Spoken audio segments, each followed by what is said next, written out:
Hello, and welcome to Chapter 9. This is the chapter for relationship enhancing. So, here in this PowerPoint, uh, this first slide is relationship enhancers and detractors. So, enhancers include focusing on the long term, deliver more than the salesperson promises, call regularly. In today's world, it would be call, email, text, some form of communication. Add value, keep communication lines open, and take responsibility for problems. For example, I went up to Stillwater a couple weeks ago and was looking at a new truck. And the people there, especially the sales manager, wasn't very pleasant. So I left and drove back. And then the following week, I got an email from the general manager. And so I responded with the list of things that were not positive as far as my experience. 9 days later, his response was very generic. It was a generic email, the way it seemed, an automated email. And so I responded saying, "You didn't address any of my negatives as far as my experiences there. And so I assume that everything that you have in this email is pretty much just PR, public relations, and is meaningless." So they didn't contact me regularly. There's no value added, and they didn't take responsibility for the problems of how negatively they treated me, how negative my experience was. And this wasn't something that was just 5 minutes away. You all know how far Stillwater is from Ada, and that was my only reason for going there. It's only my second time ever in Stillwater was for this vehicle, and I explained that as well. But it fell on deaf ears the way it seemed. So that would fall under the detractors. Focus on the short term. They were only worried about when I was there, if they could sell me the vehicle at that moment in time. Overpromise and underdeliver. Their website price was not the price that they had offered. And then they came up with a lot of excuses as to why the prices were different. My son was just looking at a truck online um, in Arkansas, and it was listed, a brand new truck listed for 16,000 and change.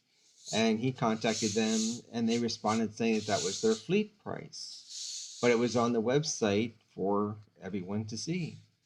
And so obviously they overpromised and were going to underdeliver if we would have driven all the way to Arkansas to get the truck at that price. When the website price, or the price, I shouldn't say website, the price that they emailed him back was $9,000 more than what was on the website. Okay, so those are some examples of detractors. Being unavailable to customers, constantly calling them back and they don't return your calls, emailing them. For example, emails. I emailed my professor in the doctoral program that I'm in Saturday morning because the deadline for him to have graded the papers according to the policy at Liberty was Friday at 11:59 p.m. Eastern Time. So Saturday morning, when I logged on, I went to see what the grades were, and there were no grades posted. And so I emailed Saturday morning, 8:30, something like that, and said, did you not receive my assignment? I don't have a grade, and I'm wondering what if there's a if there's a technology problem, or if for some reason you hadn't graded them yet, because I wanted to see what my grade was in the comments before I did that week's assignment to see if I needed to change. It was the first assignment that we submitted. Um, he responded on Monday, yesterday. It was about 50 hours, give or take, that it took him to respond. So obviously, as far as students are concerned, it wasn't a very good response. Okay. Lie and exaggerate. Okay, moving on, because I'm almost out of time here. They don't give you much time to do these. Ensure customer trust. Salespeople should perform post-sales follow-up activities, anticipate and adopt changes in the situation, Regularly provide product information and gather customer satisfaction information through surveys, feedbacks, and social media, and actually use them, not just gather them, but gather them for the purpose of using them to improve. So here's a model: 4 sequential components of effective follow-up: interact, connect, know, and relate. And then here's another model of Salesforce automation tools, which is PC-based applications, Maximizers, Goldmine, ACT, internet-based applications with Salesforce, NetSuite, and there's many other ones out now. Okay. So the next one then, excuse me here, is harnessing technology and enhancing follow-up. Intranet, which is the internal where you have to log in on the website to actually get into it. And that's so it's secure for computer network software password control access. Extranet, which is the typical internet that you don't need a password to get into, and the information is available to anyone who logs on. Okay. Then relationship enhancer activities. Provide useful information, relevant, timely, high quality. You don't want to contact someone if you don't have anything new for them. So you always want to make sure that you have a reason for contacting them. You have something relevant to discuss. I've received follow-up phone calls from people, from salespeople, and they don't offer anything. I'm like, so my thought is, why are you contacting me if you have nothing new to offer?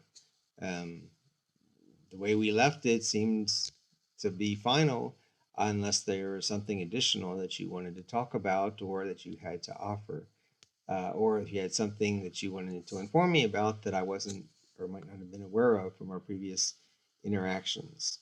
Okay.